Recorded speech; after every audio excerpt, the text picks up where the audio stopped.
Hello, welcome to Yoga Story.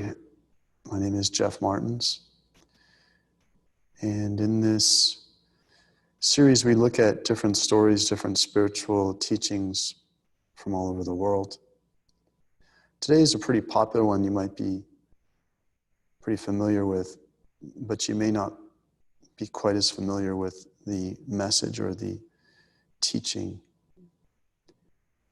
And this is the story of Daniel and the lion's den. So Daniel was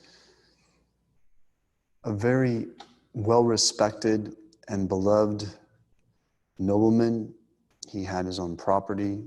He was becoming a favorite of the king. His courage and his honesty was very desirable for the king to see as a quality for someone who was working beneath him. And as the king became more and more enamored with Daniel, the other nobles became more and more jealous. And so they plotted, how can we have Daniel out of favor? How can we get rid of Daniel? And so they concocted a fraud case against him with false evidence that he was stealing from the king. And it went through a court that was independent of the king, and Daniel was found guilty, and the sentence was death. Penalty of sentence was death. And so Daniel was to be thrown into the lion's den. Now the king knew that Daniel was innocent. And so what he said was, if by some chance, and he didn't know how that was to be possible, but if by some chance Daniel could survive a night in the lion's den, then his accusers would be thrown in. And so the time came and Daniel was taken to the massive door which was opened, and he was tossed into the lion's den, and the door slammed shut behind him. And he was in the room with a pride of hungry lions.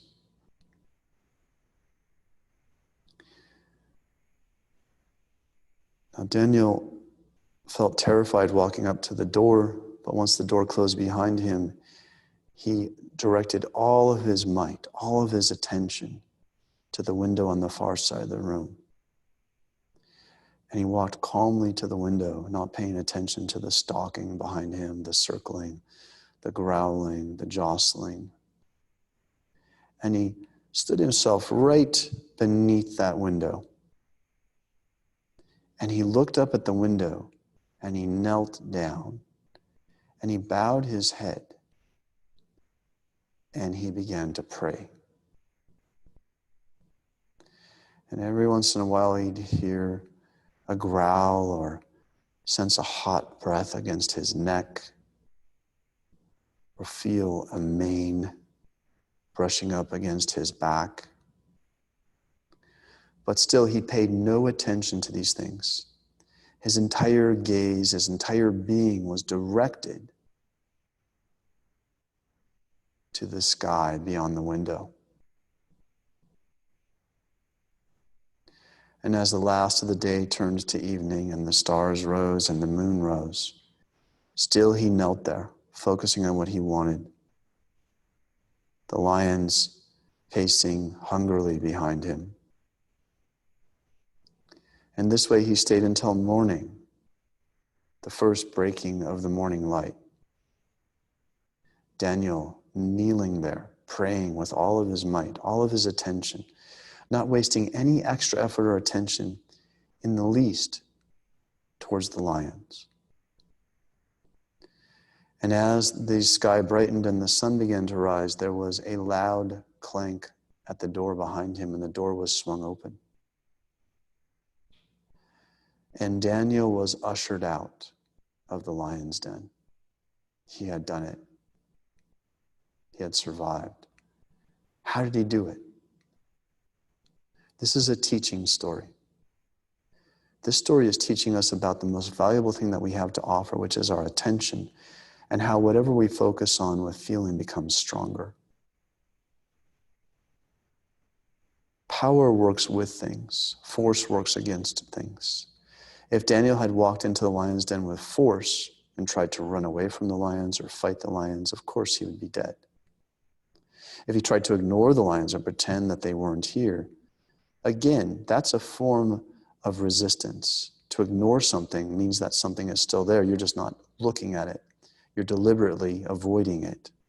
To deliberately avoid something is to give it a focus, to give it your attention. I'm not talking to you. I'm not talking to you. Who are you not talking to? You. Therefore, what is the focus on? You. You can't focus on not doing something.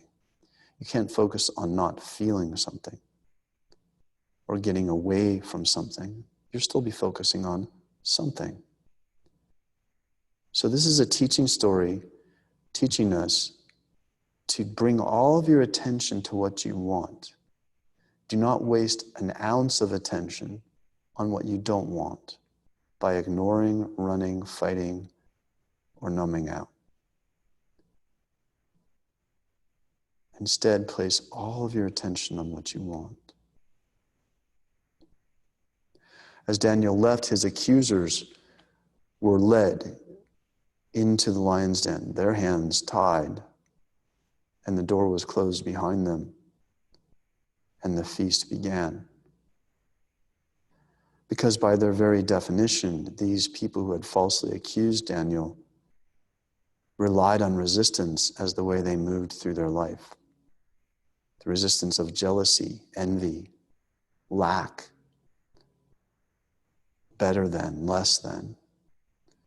And so they took those energies into the lion den. They took resistance into the lion den. And when they're faced with a lion, their fear will cause them to react there as well, as they do in the outside world. The teaching here is that you can't beat the world by reacting to it. You can't triumph in the world by fighting against the world. Place your attention on what you want and begin to live the life that you are putting your attention on. Exhale all the air out of your lungs. Take a long, slow, deep inhale. And exhale.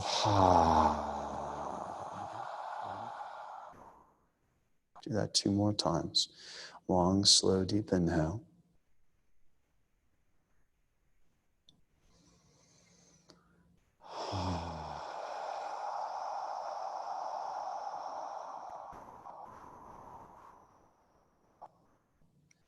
One more time, make it the longest one yet.